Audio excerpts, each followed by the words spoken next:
Ladies and gentlemen, welcome back to Doctor Who Reviews. I'm your host, Rainiac, and I'm joined by two special guests. To my virtual left, his favourite Star Trek episode is Mirror Mirror, it's FreezingInferno. Hey, I gave you that one to use. And it was good, so I used it. Good. And to my virtual right, today is just another Blue Monday for her, it's Kat. That was terrible. I don't get it.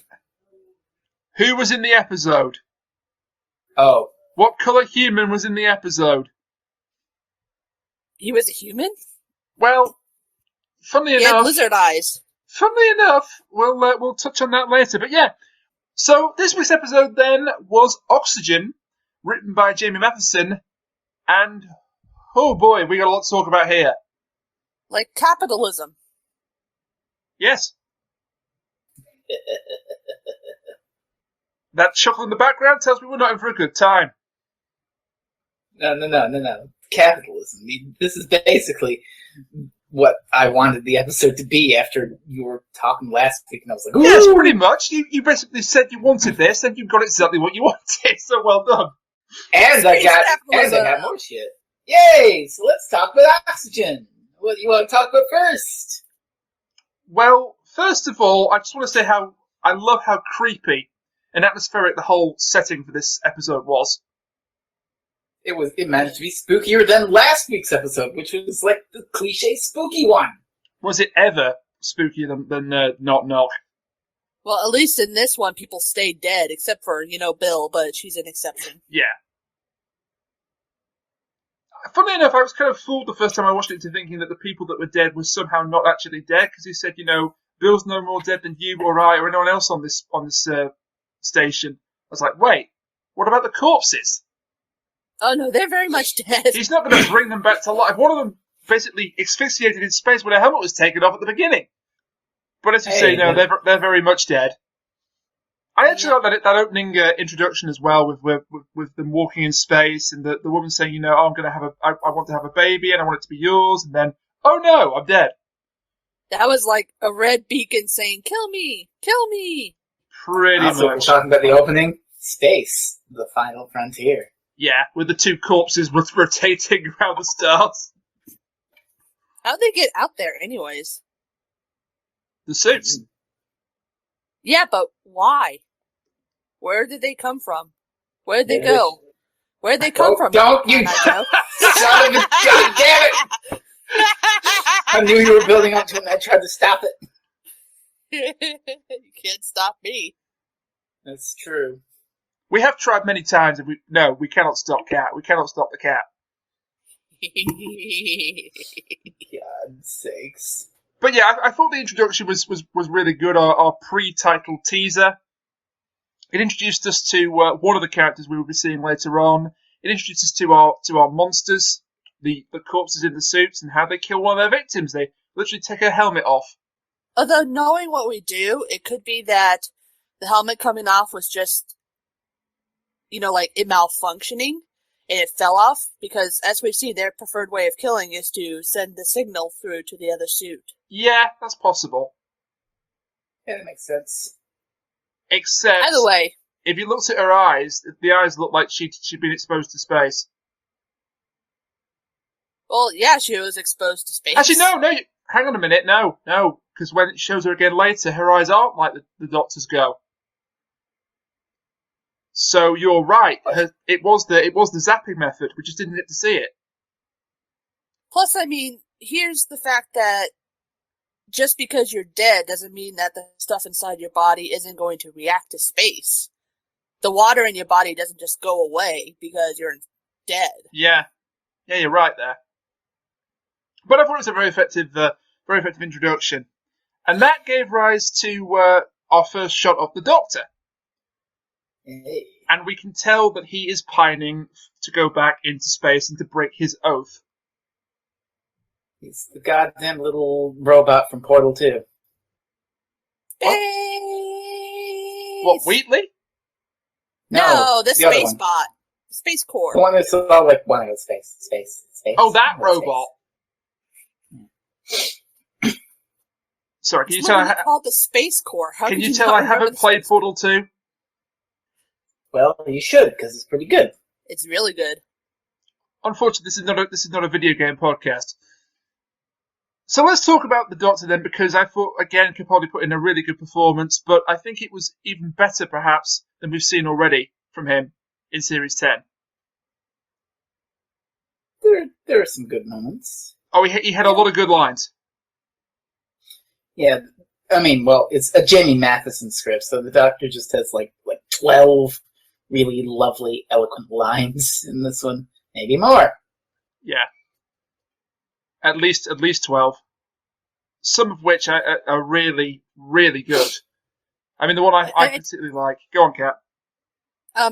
Well, I just wanted to say I love the interaction between Nardole and the Doctor during the whole episode. Where this is the best Nardole Nardole's thing. kind of gone like all disapproving dad who kind of has to follow him around. Well, the Doctor's just like, I'm a teenager. I'm going to go have fun. Bye. Disapproving dad is a very good description of Nardole in this episode. Sir, your duty, sir. Your oath, sir. Sir. He's like when your mother says, I'm not mad. I'm disappointed. Yes, I did love that interaction they had at the TARDIS, where it's like, I thought I sent you to Birmingham for a packet of crisps. I saw through your cunning ruse. Wow, what a ruse. And he's like, you know what this is? If it's not crisps, you're sacked. I just love their interplay in this one. It's one of the highlights. It's so good.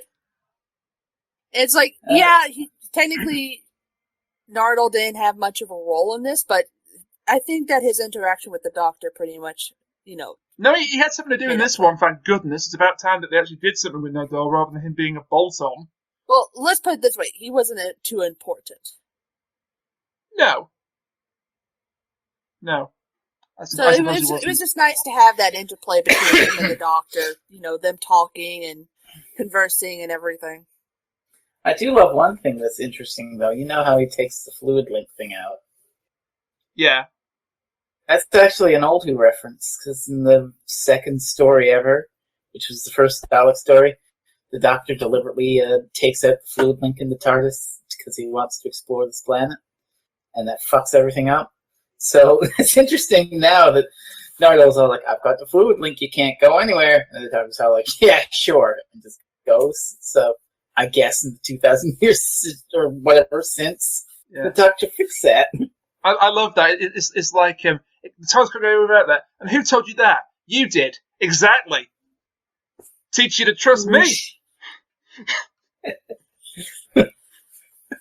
Actually, on that topic, before the show, I gave Rainiac 2 files. One said, open if I am not there, in case I wasn't able to make the recording. The other one says, open if I am there. Okay, Rainiac, which one am I opening? Open if I am there. Okay. God damn it. It's just the word mirrors repeated ad infinitum. Yep, scroll all the way down. In all caps. In all caps. So, here we see... Here we see a different side of the Doctor. You could say even the mirror image of who he's been for the past couple of episodes. And then it ends with Are you stepping on my turf? Yeah, I'm stepping on your turf. It's mine now. Guys, shut up for a second. The notepad ends with Peter Capaldi punched a racist. Oh, yeah, well... Okay, applause, You know Kat. what I can do? Applause. You know what I can do, Kat? Motherfucking Santa! Oh, God. Okay, you can have that. Shit, I thought that was going to work out better for me. Well, you know what I could do? Nothing, because I haven't got any memes. If you want to, Rainiac, you can look at the other one. It's actual notes that I wrote for the episode. It better be, not just like that again. Yes. Yeah, in this episode, we get not an entirely different, but still a much different Doctor than we've had before. Wait, Kat, can I just gotta preface you with one thing? Sure. Go ahead. I know what's Doctor Who update. Kat's gonna talk about mirrors now. So, before in his interactions with Bill, like in Thin Ice and sort of previously in Knock Knock, we've seen that side of the Doctor where he's kind of more loose with what happens to people. He doesn't particularly try that hard to save the people in Knock Knock. He doesn't try to save the kid in Thin Ice. He's sort of the dark person, and Bill starts to get this sense that maybe she shouldn't be around this guy because he might be dangerous. In this episode, though, he shows her exactly how far he's willing to go to make sure that she stays safe. Yeah. That's fair. That's a very fair point. So this way, we get essentially both sides of the Doctor.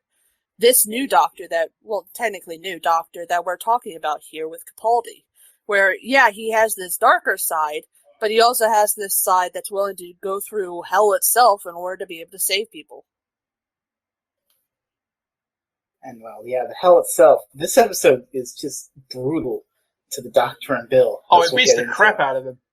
It beats the crap out of them. That's part of why I like it so much. I mean, it does have all the cool, crackly shit that I expected with the preview and what you said, but then it also is just, it just puts them through the fucking ringer. It really does. And I like that because for too long with stories, not just Doctor Who in general, but like not just Doctor Who, but sci-fi in general, and even TV shows in general, there aren't enough consequences for characters' actions. Like, we know that, they're going to be fine, because, they're the main character. Here, the Doctor is very much not fine. No, he is not. And Bill nearly dies twice. It's like we know that he's not going to die, because that would mean he would regenerate, or that would be the end of the series as we know it.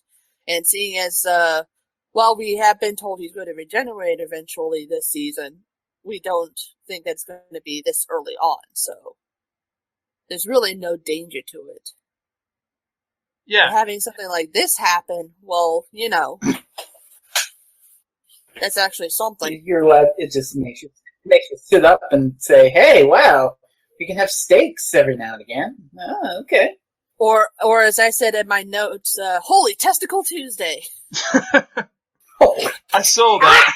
I saw that. But yeah, there was an awful lot to love about the Doctor. He got some really good lines. I love the bit about a distress call being his theme tune. I liked that one a lot. You only ever see the true face of the universe, where it's asking for your help. I liked his speech on how space will kill you. Yes, and his lecture. That was a great little payoff to that gag. It's like, any questions? Yes. What's this got to do with crop rotation? Plus, I like the way how he drew the skull on the board using the stars as the sort of, what do you call it, dot by dot thing. Yeah, that's another nice visual gag. I will say, though, they forgot one thing in that speech. When you're in space, the water in your bodies has no pressure on it. So it immediately not immediately, but it turns into water vapor. And you expand a lot like Violet Beauregard from Willy Wonka. Oh, God. Yeah. So instead of, these normal looking suits walking around, what we should see are these giant human shaped blueberries walking around. But Oompa loompa doompa dee doo. for all Capitalism will murder you. we never see the victims' bodies inside the actual suits. We just see the heads, don't we? Yeah, but the suits can expand to fit different sized people. I mean, look at how Nardole versus Bill are in the suits. That's a fair point, because it's tailor made to their body, isn't it? Because it sort of like materializes around them. There you go. Yeah, and if like your body does change when you go from one pressure area to another. Like how in space there are some astronauts who get taller in space, but they're shorter on Earth. It's like just a couple of inches, but still. Yeah. I'm sure if you move from a pressurized cabin, which I think the inside the mining place is pressurized, possibly. I think you're right. I'm honestly not sure how it worked. See, my idea was that the suits were sort of like protected, or the suits couldn't expand. The suits were a set density. So even if the body expanded, the suits couldn't. But you could be right. I don't know, but when you have someone like Nardole being able to fit in the suit with no problem, it just makes me think that they're stretchy. Yeah. And of course, we get an absolutely massive shocker about halfway through the episode, because the Doctor's blind now. Uh-oh. So there's a thing that happened. Would this be the first disabled Doctor? I guess. He's lost limbs before, but he's grown them back. Yeah.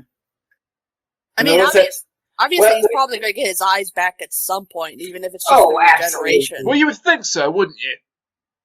Like, I don't know. It's still up in the air, but I'd say that the 2 or 3 episodes he'll get his vision back. That's my call. I'm really curious to see where it goes from here with the blindness. I think it's a very bold move. Obviously, extremists will play on that. I think it's a very clever move. Oh, yeah. And you might be surprised who actually came up with it. Moffat! Yeah, I thought that too. I thought, this is Stephen Moffat, asking Jamie Mathieson to include this blindness thing in the script. Actually, it's the other way around. What? Really? Jamie Mathieson came up with the idea to make the Doctor blind. Really? Oh, And he explained this in an interview. He said that he thought it would feel like a cheat if the Doctor survived being in space without any kind of price paid. So he decided, right, I'll make him blind. And he put it in his script, didn't tell anyone about it, and thought, yeah, Stephen Moffat would just say, no, we're not having that, vetoed. Instead, Moffat said he liked it so much he was going to continue it in the next episode. Neat. Which just goes to show how good a writer Jamie Mathieson is. So what I just want to bring up with the blindness thing is that, like I said, this episode really does beat the shit out of him because, and it does it in waves. Like, first, he loses access to the TARDIS, which has happened in a bunch of stories before. Yeah, so that's usual. Then he loses Sonic, which actually doesn't happen all that often, and it's outright destroyed and whatnot. And then he goes goddamn blind. So it's just this continuing escalation of, oh my god, the Doctor keeps on losing shit. And I mean, technically, we could also say that there is the chance that he could have lost Bill, because while he could have said, there wasn't enough charge in the battery to kill her, he was still taking a gamble on that. I have a bit of an issue with that. So for a brief moment there, he's not technically companionless, because Nardol's still there, but it's almost the same thing. Yeah. Although that gradual sort of beating him down, like you mentioned, does give rise to perhaps my favourite line of the entire episode. He turns to Bill and he says, I've got no TARDIS, no Sonic, got 10 minutes of oxygen left, and now I'm blind. Can you imagine how unbearable I'm going to be when I pull this off? That was a good one. It's a funny line, but it also is typical Doctor. It just sums him up in one sentence. Oh, yeah. Like, you can continue to knock him around, you can continue to take away his tools, he'll continue trying to find a way to win. And win, of course, he eventually does. Although it looks like they're going to lose their lives. I will say, though, something I also liked was that line that he said to Nardole. I can't remember the exact wording of it, but Nardole said that it wasn't the Doctor's fault. And the Doctor was like, yeah, it's my fault. So what are you going to do about it? Yeah, that was good. And I also like that, again, the idea of consequences for actions. I've said, surely him failing to guard the vault is going to have some consequences down the line. And now it has. Indirectly. But it has. He went off-world when he was specifically told by Nardole not to, and now he's paid the price for it.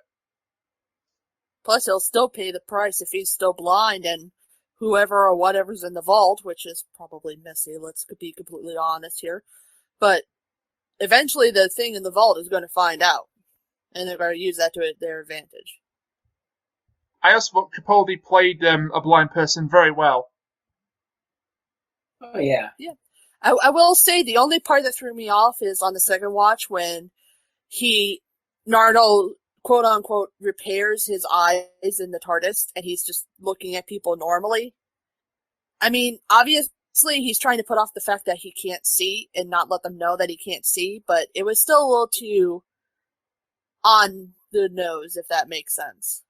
Yeah. Yeah, I mean, on rewatch, I was looking for it and it really just seemed like he is just looking at them.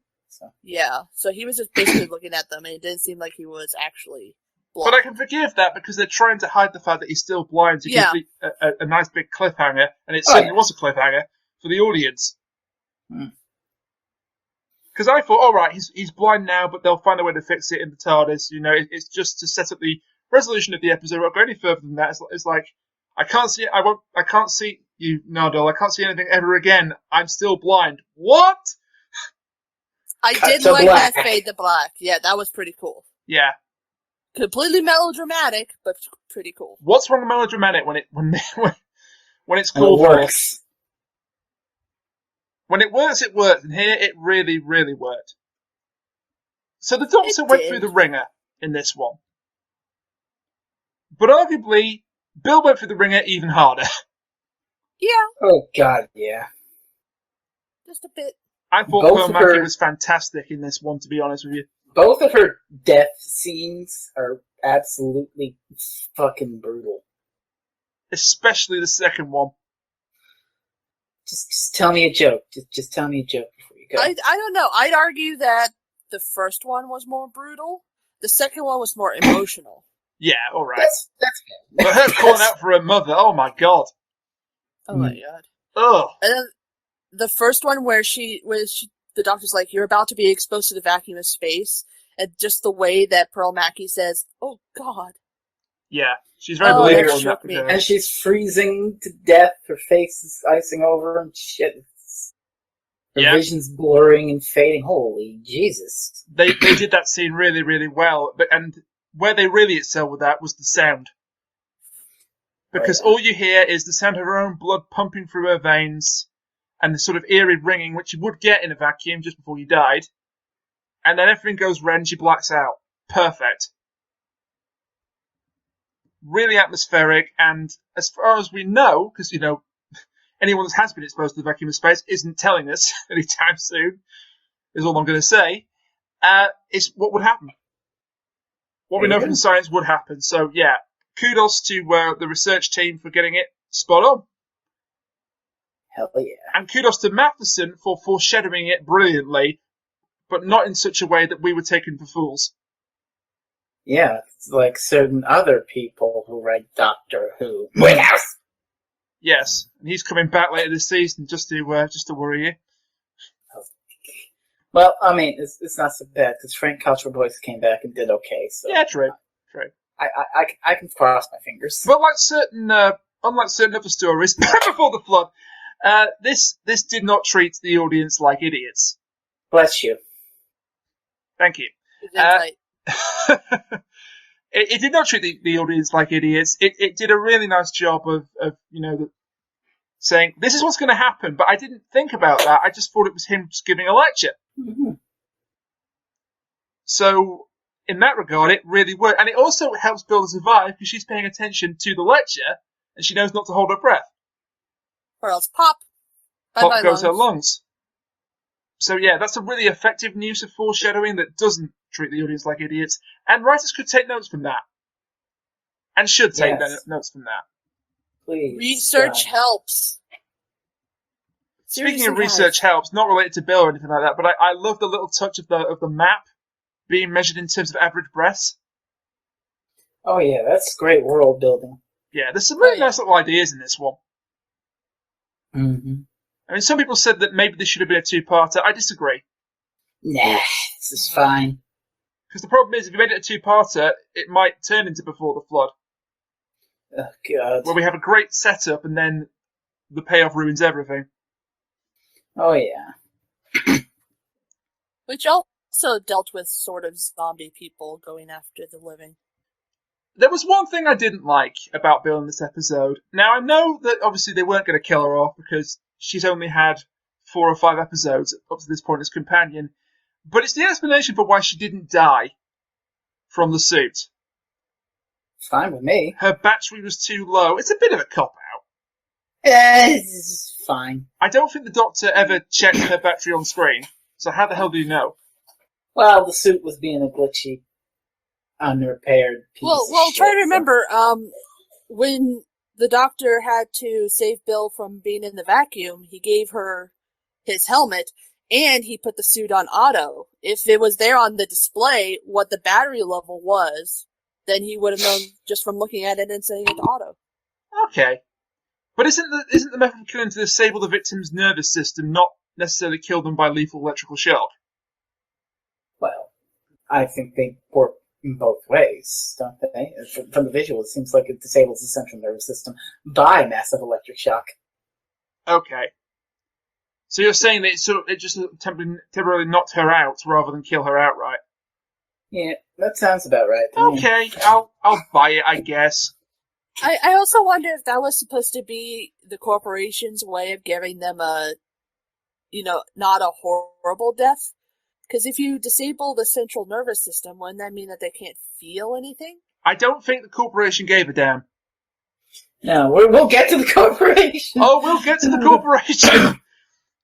There was a hint that Bill had survived. Actually, the bit where he's about to link, where he links their life signs to the coolant system, so that if they die, it blows up. Five figures are lit up. Yeah. There you go. Which indicated that Bill had survived. Plus, there's also the fact that she doesn't look like the other zombies. She doesn't have, like, the varicose blue veins all over her face. She does a little bit, because when she's alive in the TARDIS, she still has the veins on her face. Presumably that will go away over time. Quite as much like them. No. She doesn't have, like, the dead eyes or anything. No. There's a neat little touch of continuity where when she is calling out to her mother and she sees the photograph of her mother as she thinks she's dying.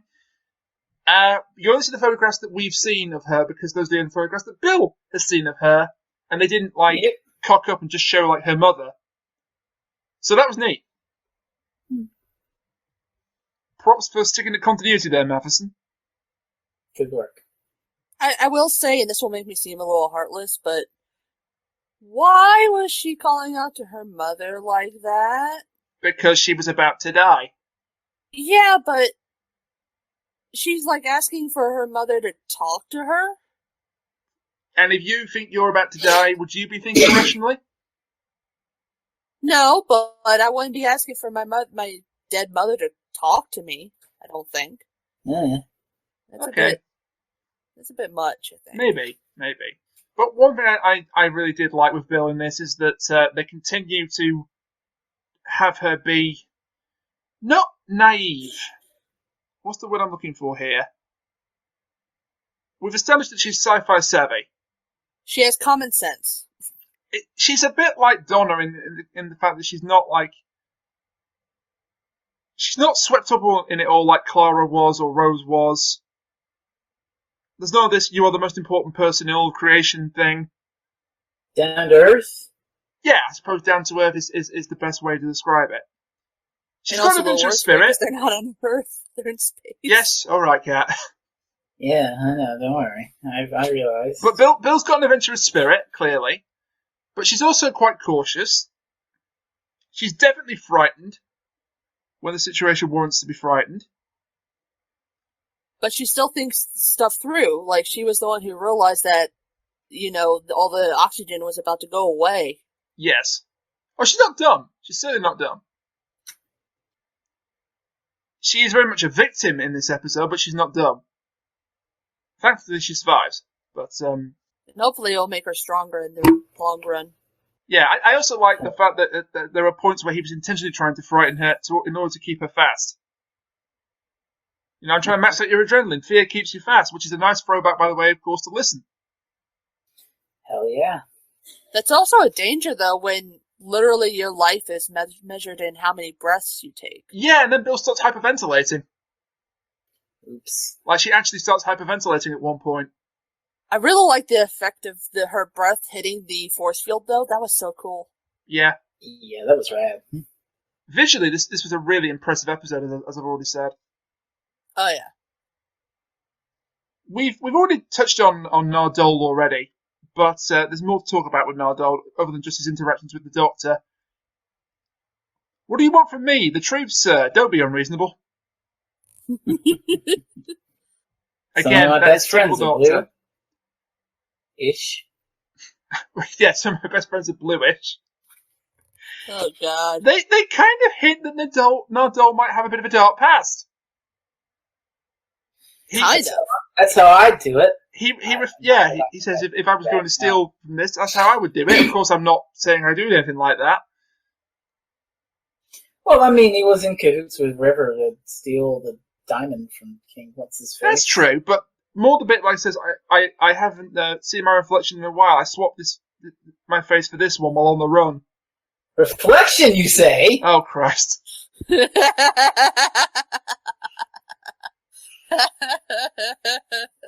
I mean, I didn't even plan on it. This is like the secret word. One of these days I'm going to say the word and then a spring's going to activate in my chair and launch me through the window. We've secretly replaced your house with Pee Wee Herman's Playhouse. I thought the walls looked a bit strange. What's with the talking love seat there? What is that? The word of the day is mirrors, and it's that forever. Oh, God. Ah! I don't remember what the hell Pee Wee Herman does when the secret word. Does he scream a lot? Yeah, he just screams a lot and runs all over the place, as far as I remember. Okay. Oh, so that is me talking about mirrors. Yeah. And hey, didn't he also have a genie who was basically a blue head in a box, just like the Doctor had? Motherfucker. Jesus Christ. Pee Wee Herman is the 13th Doctor. Oh, no. Paging the Doctor. Paging Mr. the Doctor. But speaking of comedic goofballs, Nardole, well, he was a bit more serious in this one. Yes, it's the whole, sir, you took your oath and you can't break it, and he keeps going back instead to of the whole comedy, I don't like it, it's more like, sir, your oath, sir. I quite like when he was trying to get him to go back to the TARDIS. Go back. So, TARDIS! Yes? I do like how at the beginning he's like deliberately trying to spoil the Doctor's fun. He's just like, Dole's not supposed to go. Yeah. He's very much a buzzkill. Oh God! At least in the opening part of the episode, he does actually help him, of course, because when he's blind, he has to help him out to get into the keyboard to solve everything. Yeah. Oh yes. It's just good, and it's basically just good to see Matt Lucas get a proper adventure. Like, he's not just there to go, here's the vault. The vault is still a thing, sir. Sir, you need to get back to going to the vault, sir. Yeah, it's like the last time he had an actual adventure was in Husbands of River Song. And it was really good. Yeah. He has a kind of part of the adventure in the pilot, but not much of one. And kinda in Doctor Mysterio too. That's the one we're referring to. He's two husbands. Sorry, yeah, I meant the Return of Doctor Mysterio. He's really good in that, and that's a really good story. Okay, yeah, okay. But hopefully this means that he's going to have more of a role to play for at least the next few episodes anyway. Mm-hmm. I still think he's not going to make it to the end of Series 10, but who knows? Well, I will say that I'm kind of glad that they had only a few episodes with him being like a part of it, because I would rather have him in good episodes doing a good job rather than having him be unnecessary in episodes and doing a bad job. Yes, well, we know he's in the next episode for certain. And beyond that, we don't know. And given that they've thrown a curveball and have the Doctor actually literally blinded, who knows what might happen? God only knows. And that's actually, surely that's a good thing that we don't know what's going to happen. And I must say, none of this leaked out. It didn't leak out in any of the papers the Doctor was going to be blinded. What? Wait, hang on. Are you telling me that Doctor Who actually managed to have a surprise?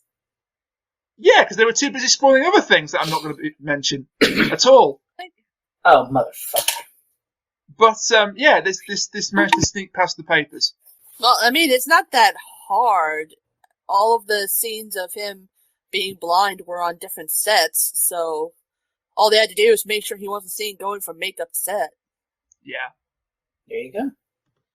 Okay, unless anyone else has got anything else they want to talk about our main three protagonists, I think we'll move on to the supporting cast. Oh boy, cannon fodder. Our survivors, well, technically. They were just background characters. Let's move on. Well, I've got some notes to mention about one of them.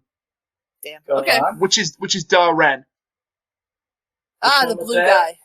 Yeah, the blue guy. I love how Darren is actually just Darren, but just splits up. I to just sound have alien. one question: is he actually a member of the Blue Man Group?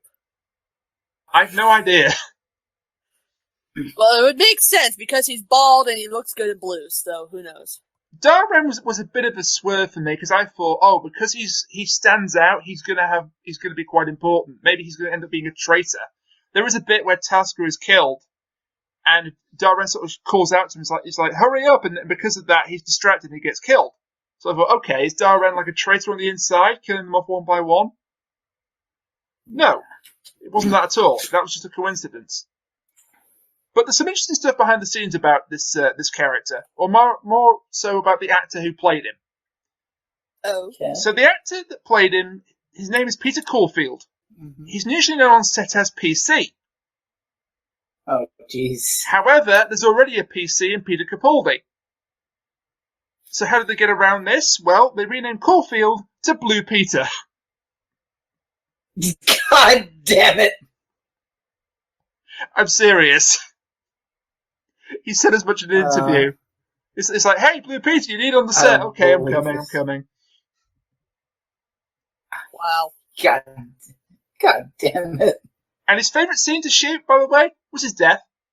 I figured that would have been... Yeah. He said it was his dream come true to die dramatically in Doctor Who.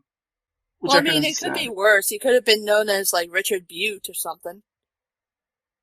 Spelled B-U-T-T-E. Oh, my... Oh, jeez. Oh, God. Oh, I love my job. The date is the 15th of May 2017 and Kat has just made a dip butt joke. No, you are not taking hardcore drugs. I might be, but you're not taking hardcore drugs. I'm on all the drugs. The only drug I need is mirrors. And I don't know if you ever have browsed the Doctor Who official website. Why would that do a thing like that? Because it's actually got some rather interesting extra bits of character development that we didn't actually get to. We didn't actually get to explore in the episode because he was in it for all 10 minutes. Yeah, but who cares? Well, in his video interview, he's like, he claims that his character is a genetically modified human. Radiac. Who cares? Some people might care, okay? Is it in the fucking show? Not specifically. Who gives a shit? Okay, moving on. You just deflated the balloon there, but we'll move on. He did get one scene. Okay, go on. No, it's fine. It doesn't matter. There was one scene with this character in that I really did enjoy, and that's when Bill first meets up with him. Oh, great. We saved a racist. Yeah, great. We rescued a racist. And then Nargol turns around and he's the actual racist. Yes. I love what's interesting... The way Bill goes, hello, to him. What's interesting is that he doesn't... Bill is just like, yeah, I've been on the receiving end of that. Why? Seriously, mate? Yeah, and it's implied, therefore, in this future society that attitudes towards skin colour and gender have relaxed significantly. Oh. Well, that would it took 50 million years, but it finally happened. Well, we don't know. We're never actually given a timeline as to when this happened. 50 million years. It's not 50 million years. Look, we put fucking Trump in office, alright? Okay, it was 50 set million back years. pretty damn far. Fine. It could be that attitudes towards gender and skin colour have relaxed, or it could just be that because he's the minority, being blue, he is surprised because from his point of view... Yeah, I was going to say, I don't think skin color is relaxed because he's fucking blue. Alright, normal human skin colour.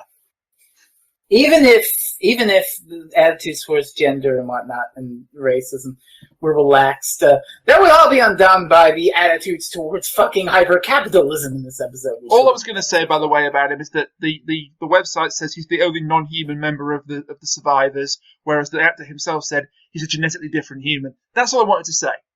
The others, that's very interesting. I wish you had said that sooner. Because you kept stopping me!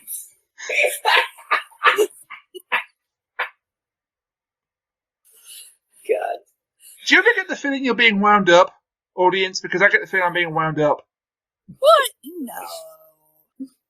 The other survivors don't have a huge amount to talk about. Two of them looked pretty similar to each other. I kept getting them confused. And then one of them died, and it was easier. Yeah. Chief Tasker and Ivan. Ivan is played by Kieran, I can't pronounce his name, but I think it's Bew, it's B-E-W, who is best known for playing the character of Beowulf in the series Beowulf Return to the Shieldland, so I did actually recognise him, I just didn't realise where from at first. Abby is there. She's definitely there. Yeah. She doesn't really have a huge amount to it. Although her attitude does change the most, because Ivan sort of trusts the Doctor, Tasker trusts the Doctor and it gets him killed. Even Darren sort of trusts the Doctor. He's the knowledgeable one. He seems to be the most knowledgeable member of the crew, and of course it does him no good because he just gets killed. Like just one touch and dead. Abby's ready to shoot the Doctor right in his face. Which is the lack of oxygen talking. Yeah, and then eventually when everything was sussed out and the Doctor finally figured it out, she was like, you know what, yeah, fuck the company, let's do this! Yeah, I'm gonna get to that. That whole bit about them saying, we want to make a complaint to head office. Can I? Are we going to get to that now, or you can say it now? Yeah, just a bit about them going to head office. How illogical it is. That didn't rub me the right way at first because after the entire whole scheme, I thought they were being pretty literal, like they were literally going to go to the head office to complain. At which point, I figure in a hyper-capitalist society like this, if they go and complain and say, "You guys tried to kill us," they'll literally just shoot them with laser bolts, fucking burn them in an oven and disperse their ashes, and then charge their next of kin for the bill for killing them and disposing of them. Yeah. It's literally the vibe. Use oxygen. Yeah. I mean, what would stop them killing them, honestly? I mean, yeah, they've got no scruples.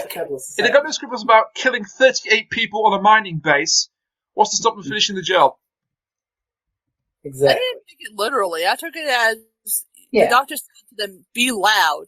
I thought it was going to be like a protest. They were going to start getting people telling their story. And I saw a comment online that said that. That said it was more of a metaphorical, we're going to have a goddamn revolt. Which makes more sense. There are so many jokes I could make just now, but I won't. Yeah, it's anarchy in the UK. There are so many jokes I will make just now, but I won't. Hey, you can't blame me for that one. Yeah, but you were thinking it. Was I? Was I really? Yes, you were. I said so many jokes, which implies there was more than one. Yeah, but that was one of them. Yeah, okay. It was. Moving on. I got you. The monsters in this one are really very effective. The monsters are us! Oh, God. I am referring to the shambling suits. Okay. I like the shambling suits, and I really like, it's I guess, is this a Moffat trope? Kindness is the kill sort of thing? Please remain calm while your central nervous system is disabled. Oh, that was chilling. That was chilling. Is that a Moffat sort of thing? Killing with kindness? Well, Killing with Kindness was in Smile, but that's not a Moffat episode. It was in The Girl Who Waited. That's not a Moffat episode either. But you know what I mean, Moffat era thing. Yeah, it's featured in the Moffat era a few times, maybe. But I wouldn't say it's Killing with Kindness. Yeah, it's not Killing with Kindness. It's them being callous about it. Your life is in our hands as it dies. It's just business. Oh, God. And Velma, it's made worse with that damn Velma voice. Can I just say one thing about Velma? You can. The entire episode, she's Clippy from Word. Jesus Christ. You look like you're running. Do you want some help with that? Yes, she does say that, doesn't she? Oh yeah. She's Clippy. Oh, yeah. She's psychotic space Clippy. Oh, my God. I just realized about the suits. Yeah, I wrote about this. But, the whole Star Trek reference we had at the beginning of the episode? Yeah. Our villain is a shambling, not zombie-ish sort of thing in space. And it gets you. and it turns you into one of them when it touches you. And it has adaptive AI, so it can... Oh shit, it's the Borg. Yeah, it's the fucking Borg! It is the Borg. Although, I will say something else that the suits reminded me of. Mm-hmm. Gordon Freeman's outfit from Half-Life. Oh, Yes. Jesus. No, that's a good point. I will let that video game reference in, because it does look like that. It really does. It's not exact, obviously, but it does look a lot. Oh, you let one Valve game in, but you won't let the other in. I see how it is. For what it's worth, I'm just ignoring you now for the sake of trying to expedite this. For what it's worth, I really like the concept of the suits with the body still inside. We've seen spacesuits acting independently of their owners before.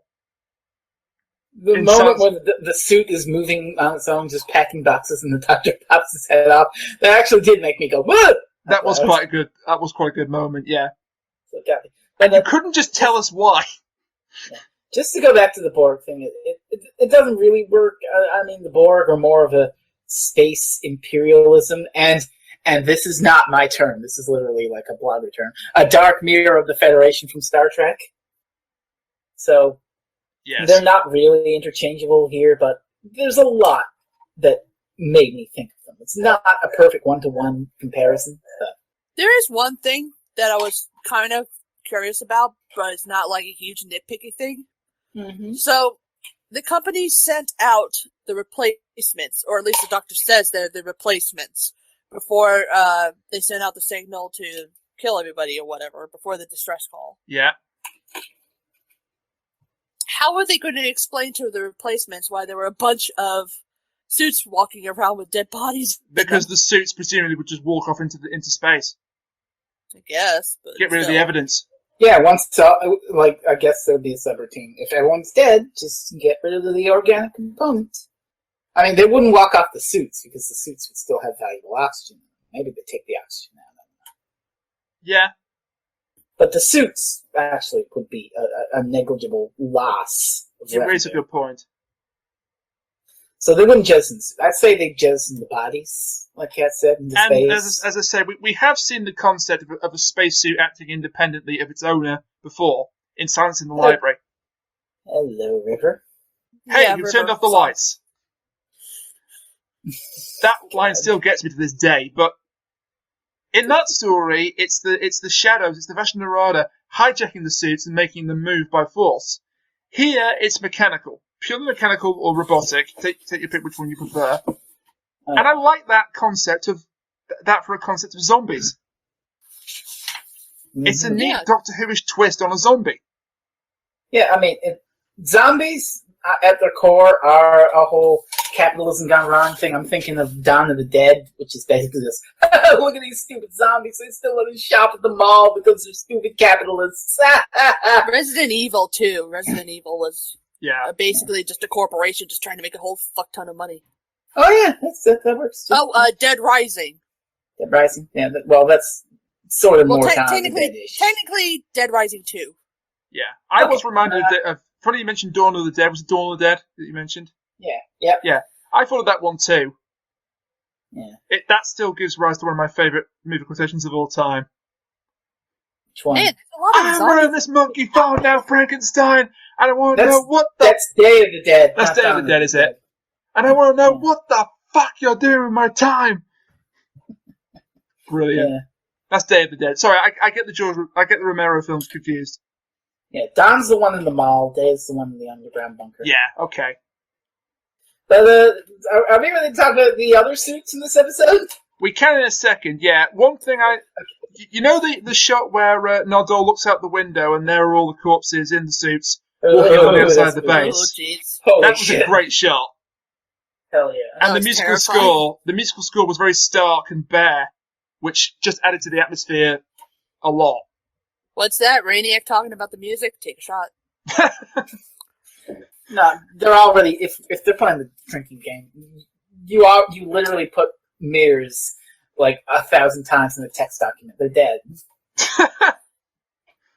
Hang on a second. Rainiac talking about the music of the episode update. You son of a bitch! You can't steal my thing. I just did it. Deal with it. Wait, you didn't steal my thing. You're mirroring me. Now all we have to do is steal some from Kachiri. Yes, Fresno, we can talk about the other suits. Space capitalism. And puns. Yes. Like everywhere, we're fighting the suits. Oh, okay. So when Rainiac mentioned what the hell I don't know what the hell you said last week, but it was just like oxygen is scarce, you got to pay for it and shit. And I was like, oh my god, it's going to be an anti-capitalist thing. The darkest evil of them all. Money. Which turns out to be capitalism. Yeah, so the entire plot of this episode is that the space station was unprofitable, so the people literally fucking sent a kill switch order to fire everybody by killing them, by fucking murdering them. It's like, you can't just fire anybody anymore, you gotta kill them. More to the point, they make them pay for oxygen by the breath, which makes me wonder, is the pay they make on there for mining enough ore, does most of that immediately just go to the very oxygen they breathe to do it? That would be really dark, wouldn't it? I mean, it would be really dark. It's like, oh, you make 10,000 space bucks, which will buy you the 10,000 breaths you need to work tomorrow to make another 10,000 space bucks to buy the more air. Plus, what if you don't make enough in order to get enough oxygen? You just keep running out slowly until you don't have any. And then you die. And it's just like, oh, well, get the next one. There is reference to oxygen credits. Yeah, okay. And one of the victims has 9 credits left when they find his body. It's the first victim they find standing up. So how did the doctor's suits that he finds, the 3 for Dr. Nardole and Bill, how does that work? Do they just have the credits already cashed in? Or I guess they get the first lot of credits for free. Because Velma says, at your current rate of exertion, you have 2,500 breaths remaining. Yeah. I think then we can probably say that looking at the numbers on the other people's displays, that 1 oxygen credit is about 3,000 breaths. Yeah. Probably. Seems about right. Which, I don't know how many times someone breathes in a day, like normally, but, I mean, think about the whole exertion thing. I don't know how hard the work was on that station, mining, as we know it, is fucking hard work. Well, according to Google, over the course of a day, you can breathe up to 17,000 to 30,000 breaths per day, or more. Oh, Jesus!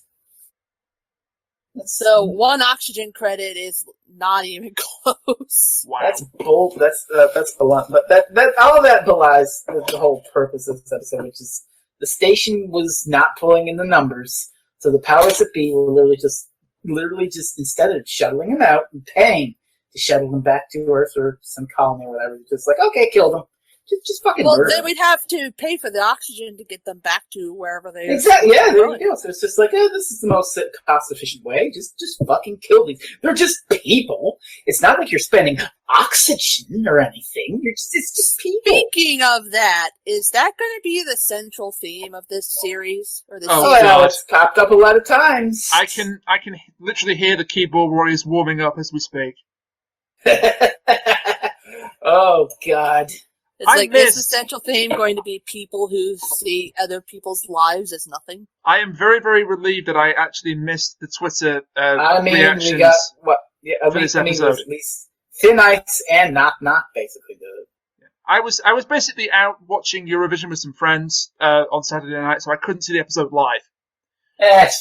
Watched it on Sunday evening, loved it, and I thought, oh, hang on a minute, I've missed the live reaction from viewers, and I thought, oh, thank God, I've missed a live reaction from the viewers.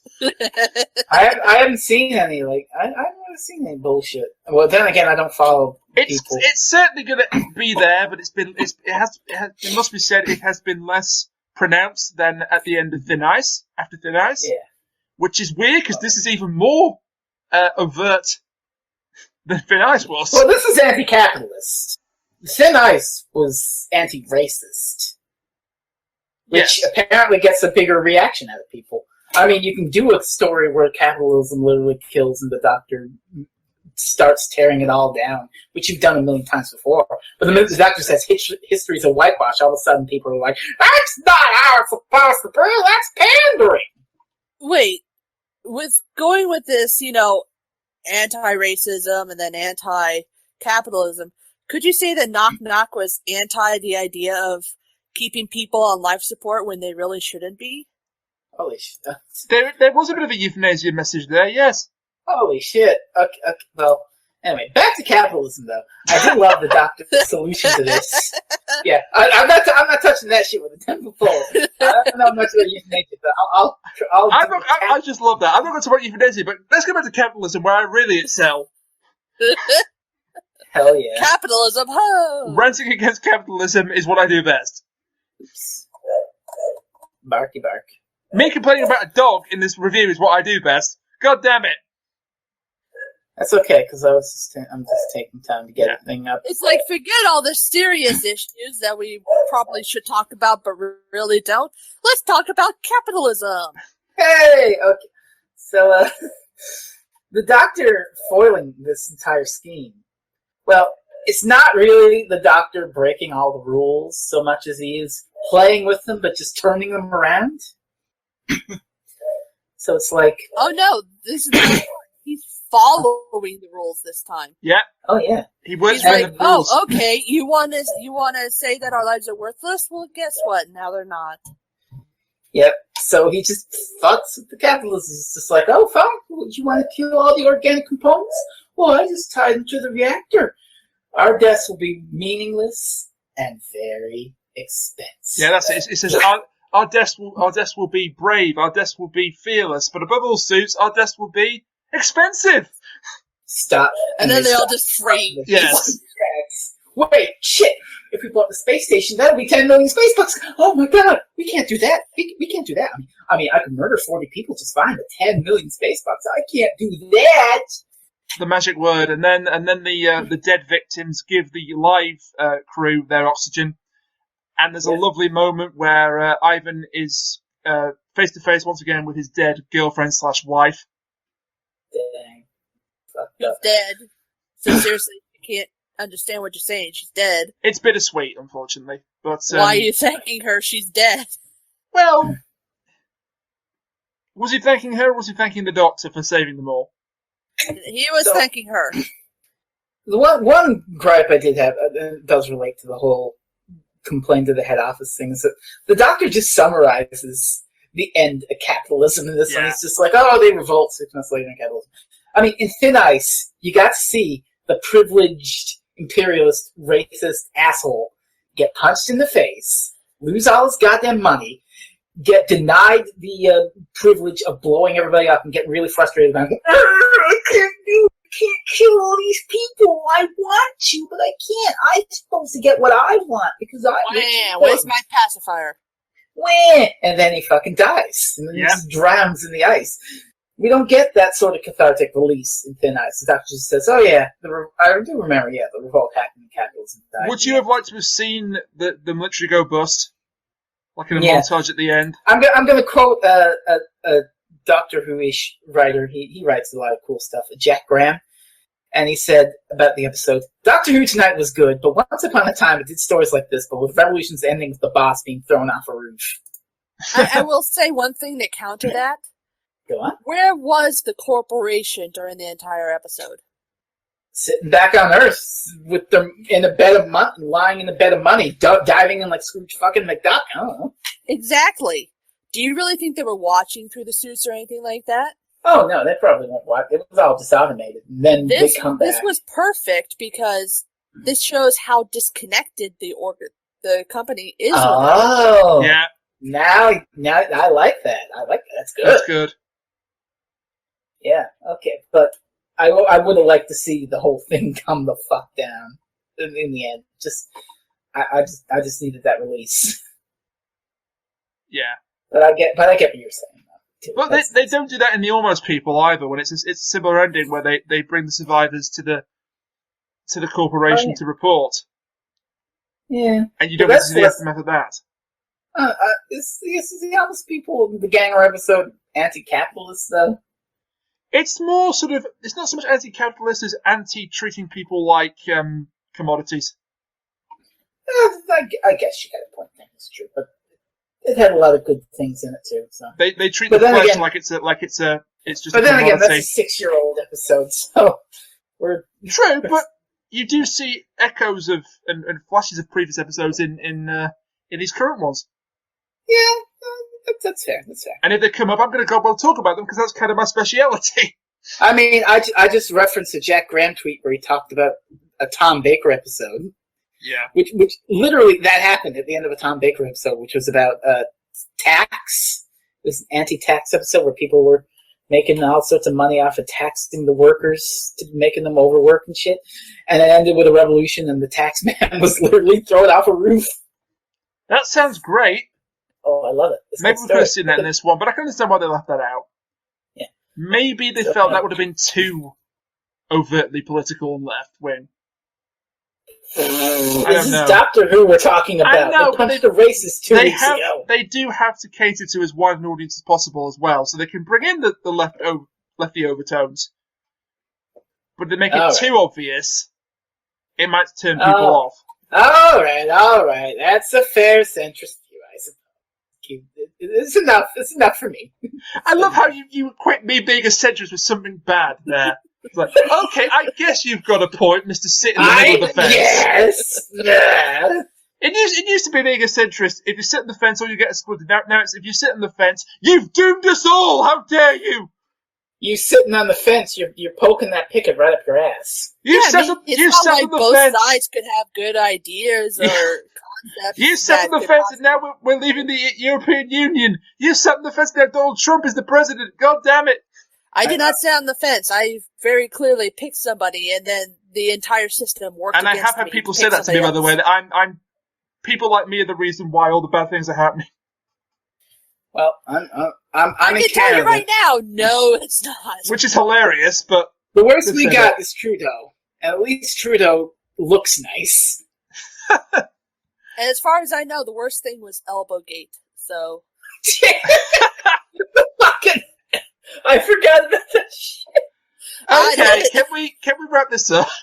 Yes, we can wrap this fascinating. up. I just want to say, this was a very good anti-capitalist story, even if it didn't show me the whole thing coming down. Just the knowledge that it did come the fuck down. I can headcanon the fucking privileged banker capitalist fucks getting totally fucked up in capitalism burning. I love that. That's good. Okay. So that's your overall thoughts. I would also like to say one thing. Kat? This is about Nardole, and I could sum it up in one very simple, easy-to-say word. Oh, no. Cuddle! Oh, yes, the hug at the end. That was good. Is that what he said? I thought he was saying his name. He said cuddle. I thought he was saying his name like a goddamn Pokemon at the end. No, he said cuddle. It's cuddle, not Nardole. It died. It made me die. That was hilarious. Yes.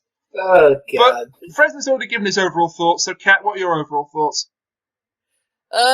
Well, it's Doctor Who versus capitalism. So, how could you go wrong with that? So you enjoyed it? I loved it. The concept of the suits carrying around their dead host was incredibly creepy, and I wish we had gotten this one as the horror episode instead of the knock-knock stuff.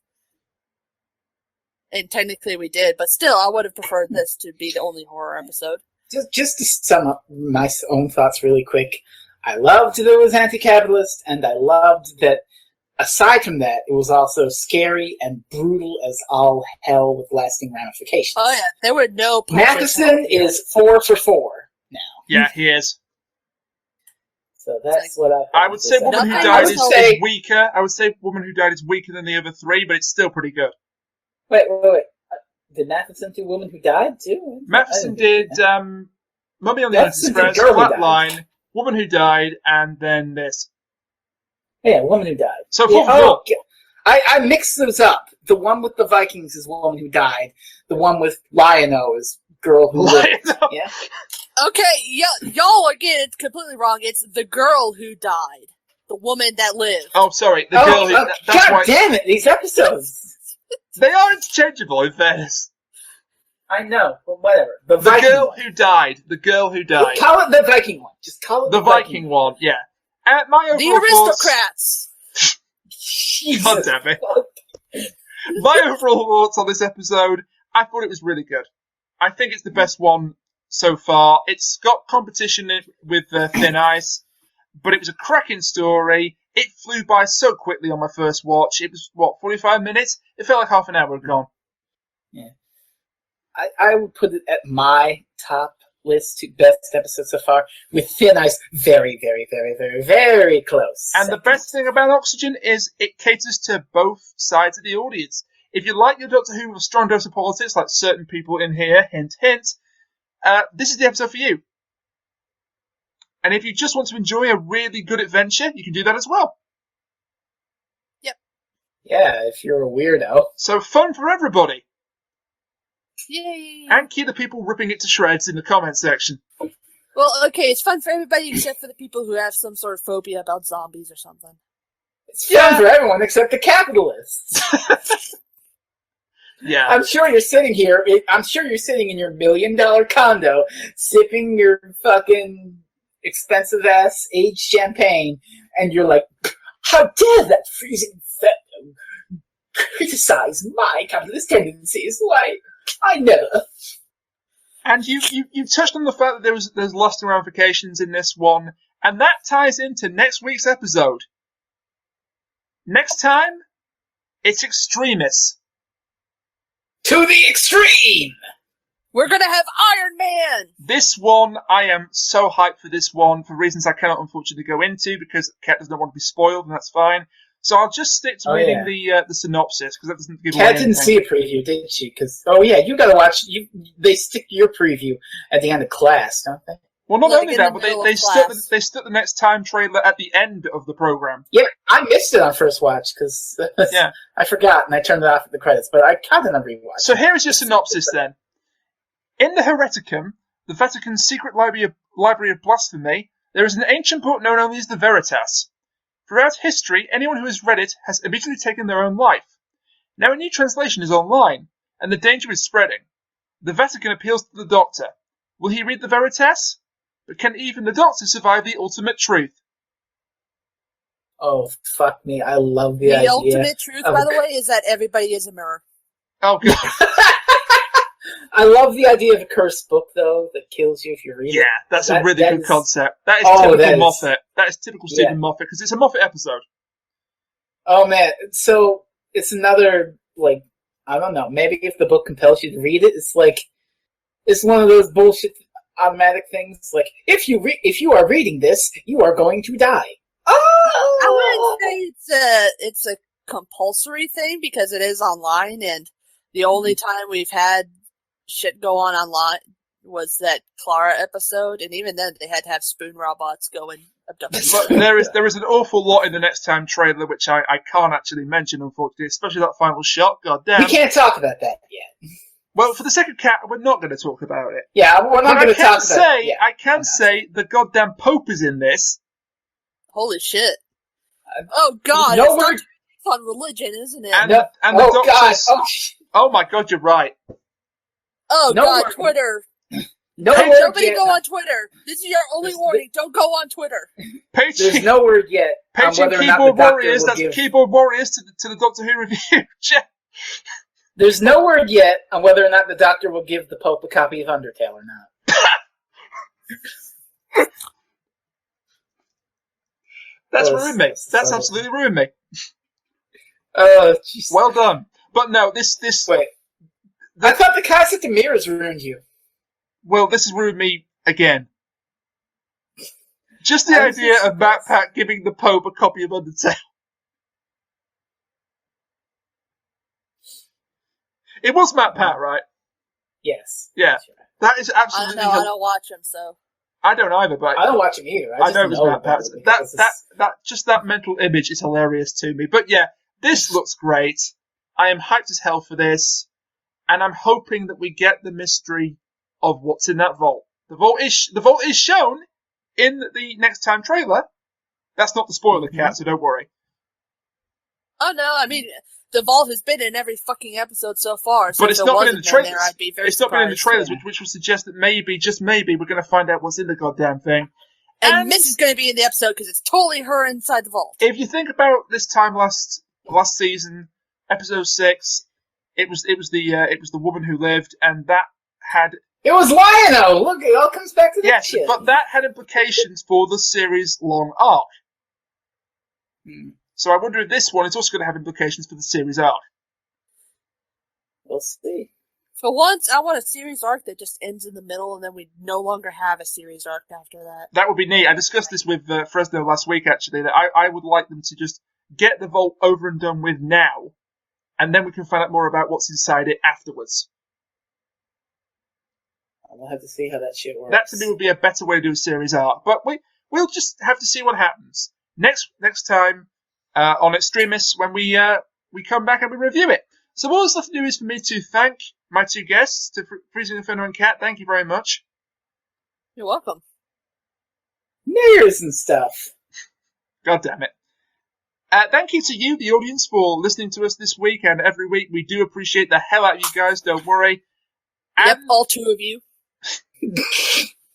And thank you to the angry keyboard warriors.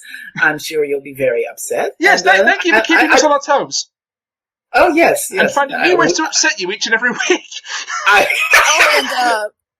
one more thing before you go. Spaceballs, spaceballs, spaceballs, spaceballs. Yeah. Until next time, folks, I've been Rainiac. Thank you for watching, and we'll see you next week to review Extremis. Until then, bye for now. Today we are reviewing... Holy shit. Oh.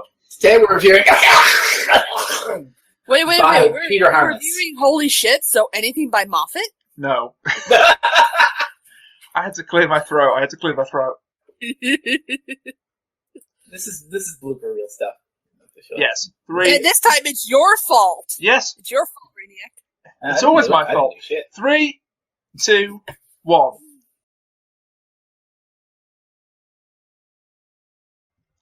There was one thing I wasn't a huge fan of with Bill. I mean, obviously they couldn't kill her off because she's the companion and she's only had 5 episodes. They could kill her off! What? Kachiri just crashed the fucking...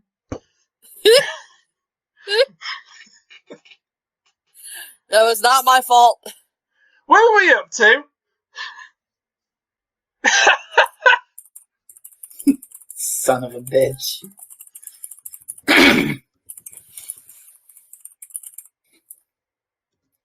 You don't even end this on you derail it. Oh my god. Oh. I thought Kat said that in a fucking funny voice for a second. I was looking at the thing.